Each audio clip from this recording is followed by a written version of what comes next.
Seiring berjalannya waktu, I Dewa Garbajata memimpin Taman Bali dengan bijaksana dan penuh kasih terhadap rakyatnya. Hal itu membuat Dolem Gelgel semakin berkenan, hingga akhirnya ia dipersunting sebagai menantu dan dinikahkan dengan seorang putri. Tidak berselang lama, lahirlah seorang putra berwajah tampan yang kemudian diberi nama Cokorda dan Nencingah. Seiring berjalannya waktu, ia tumbuh dewasa dan melanjutkan garis keturunan Satria Taman Bali. Dari dirinya, lahirlah generasi demi generasi. Hingga akhirnya, muncul seorang pemimpin besar, I Dewa Gede Tangkeban. Pada masa pemerintahan I Dewa Gede Tangkeban, Taman Bali berada dalam keadaan aman dan tenteram. Rakyat hidup sejahtera, wilayah tertata, dan para putra beliau yang tersebar di berbagai daerah mampu mengambil hati masyarakat. Di tengah kejayaan itu, datanglah Ananda I Dewa Gede Pring dari Nyalian, memohon keris pusaka bernama Kilobar kepada I Dewa Gede Tangkeban. Awalnya ditolak,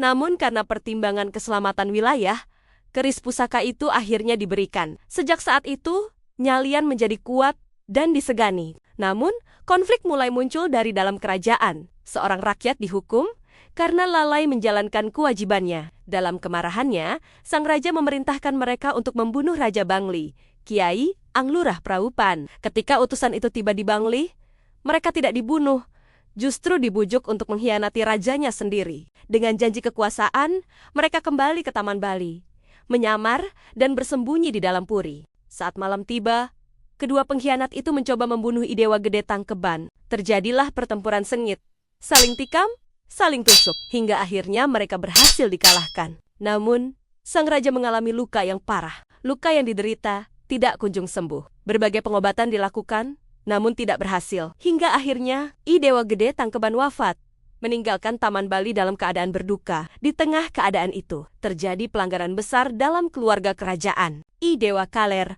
melakukan perbuatan terlarang, hingga akhirnya diusir dari Taman Bali dan dibuang jauh dari pusat kekuasaan. Sepeninggal sang raja, putra mahkota I Dewa Anonteka bersama saudara-saudaranya bertekad membalas kematian ayahnya. Mereka meyakini semua ini bermula dari tipu daya Kiai Anglurah Praupan. Pasukan Taman Bali pun bergerak menuju Bangli. Di sana mereka ternyata sudah ditunggu oleh pasukan Bangli. Terjadilah pertempuran dahsyat, tombak saling menembus, darah membasahi bumi, dan suara perang menggema di seluruh wilayah. Tanah yang dipijak pun menjadi saksi bisu kerasnya perjuangan ini. Sementara suara gemuruh perang terus menggema di seluruh penjuru wilayah Bangli.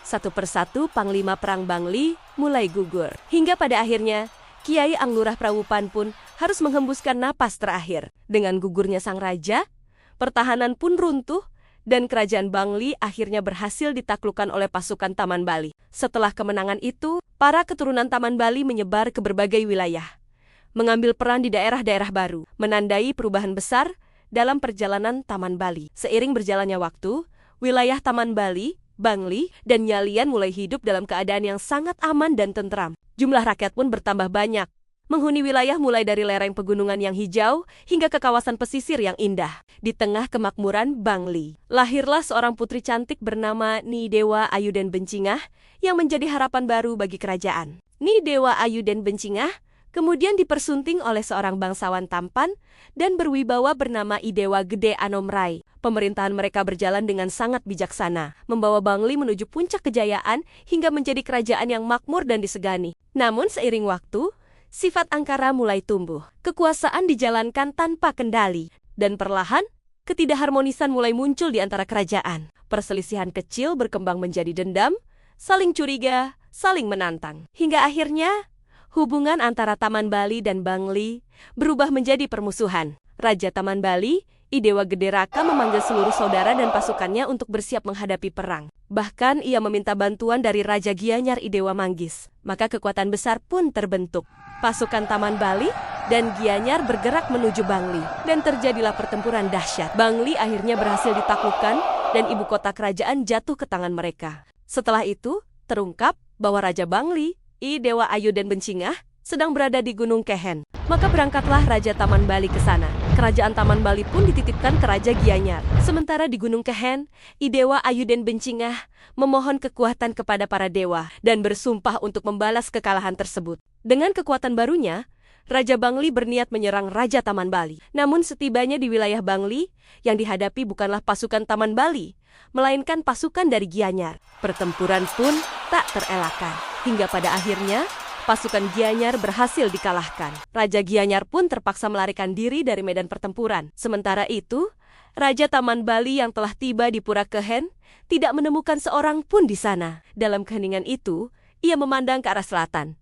Dan tampaklah asap mengepul dari wilayah Bangli. Melihat pertanda tersebut, Raja Taman Bali pun mulai meyakini bahwa Raja Gianyar telah mengkhianatinya. Idewa Gede Raka kemudian kembali dengan tergesa-gesa bersama pasukannya, berniat menyerang Raja Gianyar dengan derap langkah yang cepat. Beliau segera tiba di Taman Bali. Namun setibanya di sana, suasana puri tampak sepi dan Raja Gianyar sudah tidak berada di tempat. Hal itu semakin membangkitkan amarahnya, sekaligus menguatkan dugaan bahwa Idewa Manggis telah melakukan tipu muslihat. Tak lama kemudian, datang utusan dari Guliang membawa kabar bahwa pasukan Klungkung telah bersiap di sana. Mengira mereka hendak ikut campur, Raja Taman Bali pun memerintahkan serangan. Namun, pasukan Klungkung sebenarnya tidak berniat berperang, melainkan mengiringi rajanya yang hendak bertemu Idewa Manggis. Serangan mendadak itu membuat mereka kacau. Raja Klungkung pun mundur. Namun saat menyeberangi jembatan bambu, jembatan itu putus dan banyak pengiringnya jatuh ke sungai hingga tewas. Idewa Agung Putra akhirnya gugur di belah paneh. Kematian tersebut membuat Idewa Agung sakti murka. Ia kemudian mengajak Bangli dan Gianyar untuk bersama-sama menyerang Taman Bali. Serangan besar pun direncanakan dan dilancarkan dari berbagai arah. Raja Taman Bali, Idewa Gede Raka, telah bersiap dengan pertahanan kuat. Namun pertempuran berlangsung sangat sengit. Pasukan Taman Bali diserang dari 4 penjuru. Hingga akhirnya pasukan Taman Bali mulai terdesak. Dalam kekacauan perang yang dahsyat, desa-desa terbakar dan banyak korban berjatuhan. Idewa Gede Raka turun langsung ke medan laga, bertempur dengan gagah berani. Namun pada akhirnya, ia gugur di medan perang. Kemenangan pun jatuh ke pihak lawan. Puri Taman Bali dihancurkan, harta dirampas, dan rakyat yang tersisa menyelamatkan diri ke berbagai penjuru. Demikianlah kisah runtuhnya kerajaan Taman Bali. Idewa Ayu dan Bencingah kembali memerintah kerajaan Bangli seperti masa-masa sebelumnya, aman dan sentosa di seluruh daerah kekuasaannya.